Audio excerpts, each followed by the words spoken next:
En France, chaque 1er novembre, les rues deviennent silencieuses.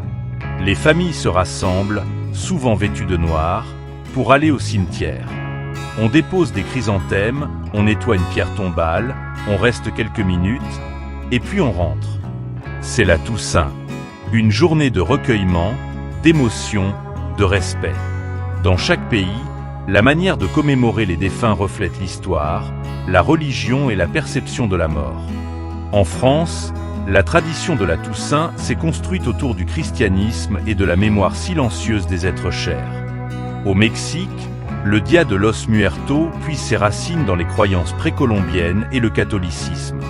Chaque culture a ses rituels, ses symboles et ses émotions propres.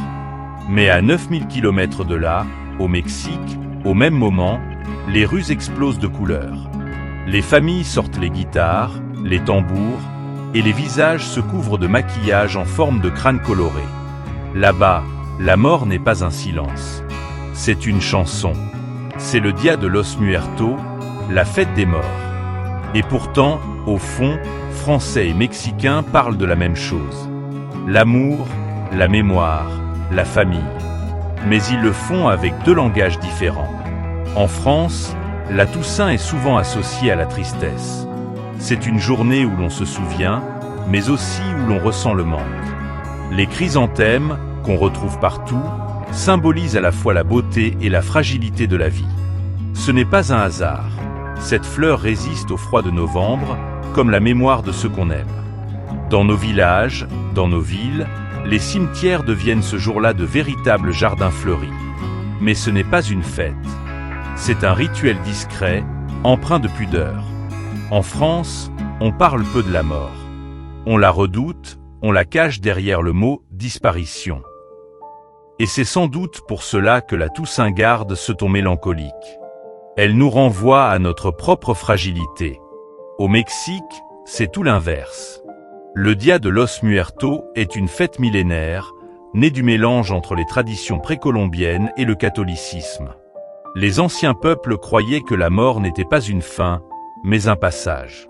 Les défunts continuent d'exister dans un autre monde, et une fois par an, ils reviennent rendre visite à leurs proches.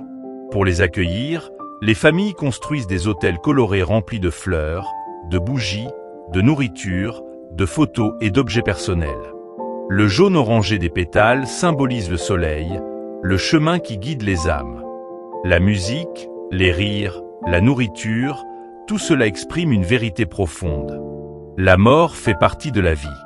Le contraste émotionnel est frappant. Au Mexique, la fête célèbre la vie et le souvenir avec couleurs, fleurs et offrandes. En France, la Toussaint est plus sobre et contemplative, centrée sur le recueillement et les cimetières. Et si on y pense, c'est une idée profondément humaine. Le souvenir n'est pas triste, il est vivant. Les morts ne sont pas partis. Ils font encore partie de la fête. Bien sûr, on ne peut pas copier une culture dans une autre. La sobriété française et l'exubérance mexicaine naissent d'histoires différentes. Mais le Mexique nous montre une chose. Parler de la mort, c'est aussi apprendre à mieux aimer la vie. Et si, au lieu de pleurer en silence, on apprenait à célébrer ce que nos proches ont laissé? Un rire, une chanson, une recette, un geste tendre. La mémoire n'a pas besoin d'être triste pour être sincère. Imagine un 1er novembre en France, où les familles iraient au cimetière avec un panier de pique-nique, des bougies, des souvenirs heureux. Où les cimetières deviendraient des lieux de partage, pas seulement de larmes. Que tu sois à Paris, à Lyon ou à Oaxaca, la question reste la même. Comment vivre avec l'absence? Les cultures répondent différemment, mais la racine est identique, l'amour des morts. À Paris, le Père-Lachaise est un lieu d'art et de mémoire. Les gens y marchent, y méditent, y photographient les tombes de poètes et de chanteurs. En un sens, c'est aussi une manière de célébrer la vie après la mort. Et à Oaxaca, les cimetières se remplissent de musique et de lumière. Les familles rient, chantent, décorent les tombes. C'est la même émotion, exprimée autrement. 2 mondes, une même humanité. Et même en France, certains cimetières deviennent des lieux vivants. Au Père-Lachaise, à Montmartre ou à Sète, les visiteurs viennent pour l'art, pour l'histoire, pour la beauté. On y trouve des musiciens, des peintres, des touristes émus. Peut-être que ces endroits rappellent que la mort n'est pas qu'une absence, mais une mémoire vivante. Comprendre ces différences aide aussi à mieux appréhender les émotions autour de la mort et à accompagner ses proches selon les traditions culturelles. C'est une invitation à ouvrir nos regards, à écouter, à ressentir et à célébrer la vie à travers la mémoire des disparus. Au fond, les Français et les Mexicains partagent la même émotion.